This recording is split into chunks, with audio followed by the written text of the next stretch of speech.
नमस्कार साथियों, कैसे हैं आप लोग। मैं एडवोकेट अमृता रावत आज के इस वीडियो में आप सभी का स्वागत करती हूं।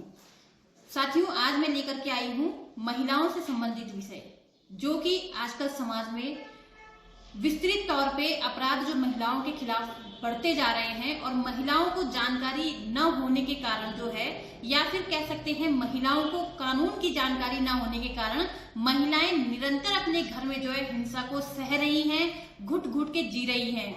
तो आज के वीडियो में आप यह जान सकेंगे कि अगर आपके साथ आपके घर में एक छत के नीचे जो भी महिलाएं रह रही हैं अपने पुरुष के साथ जो है, तो अगर उनके साथ कोई अपराध होता है, कोई हिंसा होती है, चाहे वो शारीरिक है, चाहे वो मानसिक है, आर्थिक है, लैंगिक है या दहेज से संबंधित कोई उन्हें दिक्कत है, तो आज का ये वीडियो उनके लिए बहुत ही कारगर साबित होने वाला है।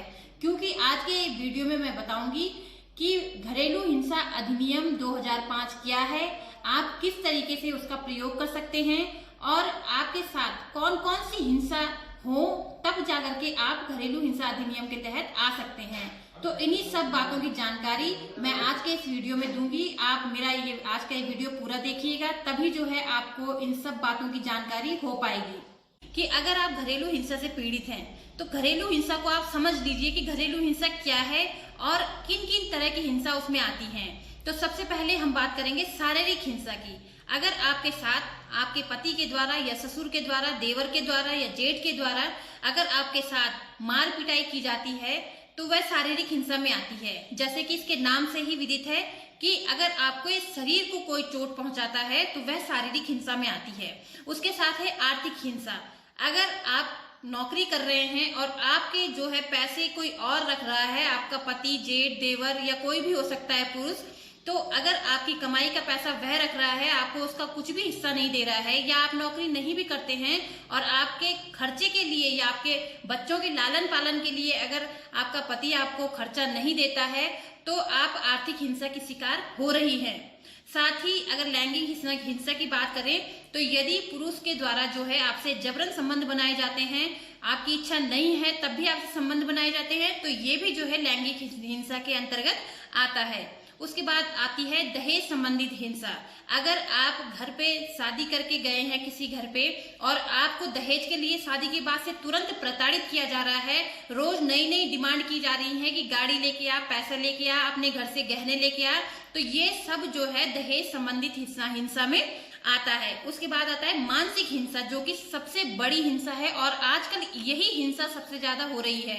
क्योंकि ससुराल वालों को भी ये डर होता है कि अगर हमने इसको मारा या हमने इससे दहेज मांगा तो जो है ये कोर्ट में चली जाएगी, थाने में चली जाएगी, पटवारी के पास चली जाएगी। तो आजकल क्या करते हैं कि मानसिक हिंसा जो है बहुत ज्यादा बढ़ती जा रही, वो आपको धीरे धीरे आपको इस स्टेज पे लेके आ जाएंगे कि आप जो है इन सब मामलों के कारण डिप्रेशन में चले जाएंगे। तो ये भी जो है मानसिक हिंसा है। और आप ये ना समझें कि मेरे ससुराल वाले मुझे मार नहीं रहे हैं, मुझे पीट नहीं रहे हैं, तो ये हिंसा नहीं कर रहे हैं। मानसिक हिंसा सबसे बड़ी हिंसा होती है जो कि आजकल बहुत ज्यादा चल रही है। साथ ही आपको एक बात और बता दूं कि यदि कोई महिला किसी पुरुष के साथ लिविंग रिलेशनशिप में रह रही है तो ये जो एक्ट है ये ऐसी महिला को भी संरक्षण प्रदान करता है कि जो महिला लिविंग रिलेशनशिप में रह रही है। ये सुप्रीम कोर्ट ने 2010 में अपने एक जजमेंट।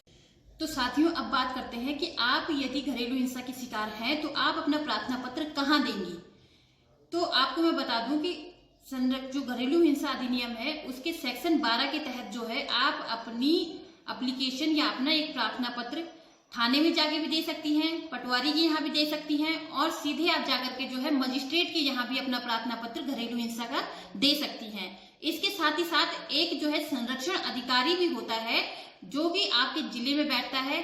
तो आप उस संरक्षण अधिकारी के यदि समीप हैं तो आप संरक्षण अधिकारी को भी अपने घरेलू हिंसा का एक प्रार्थना पत्र दे सकती हैं। इस प्रार्थना पत्र में त्वरित कार्यवाही करने का प्रावधान होता है। और अब बात करते हैं कि यदि आपने अपने घरेलू हिंसा का प्रार्थना पत्र दिया है तो उसमें आपको क्या क्या जो है रिलीफ चाहिए। तो सबसे पहले अगर हम बात करें सेक्शन 14 की, तो उसमें जो है आपका संरक्षण का अधिकार दिया जाता है। साथ ही सेक्शन 19 के तहत जो है आपको निवास का अधिकार दिया जाता है, 21 के तहत आपको अभिरक्षा का अधिकार दिया जाता है और सेक्शन 22 के तहत जो है आपको प्रतिकर का आदेश दिया जाता है। इन सब की जो हम बात करें तो यदि कोई महिला ये चाहती है कि अगर मेरे जो है निवास करने के लिए कोई अन्य व्यवस्था नहीं है तो वह अपने ससुराल में रह के ही जो है निवास कर सकती है, अपने बच्चों के साथ रह सकती है, वहां पे वह पुरुष उसको बिल्कुल भी परेशान नहीं करेगा। अगर वह महिला अपने पति से जो है अपने बच्चों का और अपना भरण पोषण चाहती है तो वो भी जो है इसी के तहत मिल सकता है उसे। और साथ ही में अगर वो अन्य कोई सहायता चाहती है मजिस्ट्रेट से या थाने से या अन्य किसी संरक्षण अधिकारी से तो उसके तहत भी जो है, जैसे कि आपको अभिरक्षा का आदेश है, निवास का आदेश है, तो यह सब व्यवस्थाएं भी संरक्षण के अधीन जो है आपको मिलेंगी। साथ ही अगर हम बात करें कि यदि कोई महिला पीड़ित है घरेलू हिंसा से तो वो केवल पत्नी ही नहीं आएगी।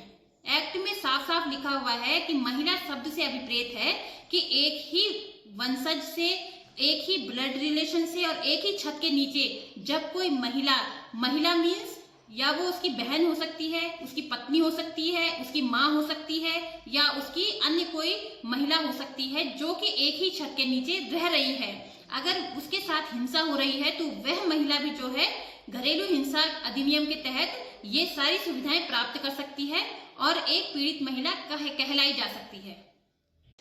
तो साथियों, अगली वीडियो में मैं कानून की अन्य जानकारियां लेकर के आपके समक्ष आऊंगी। तब तक के लिए मुझे आज्ञा दीजिए। नमस्कार।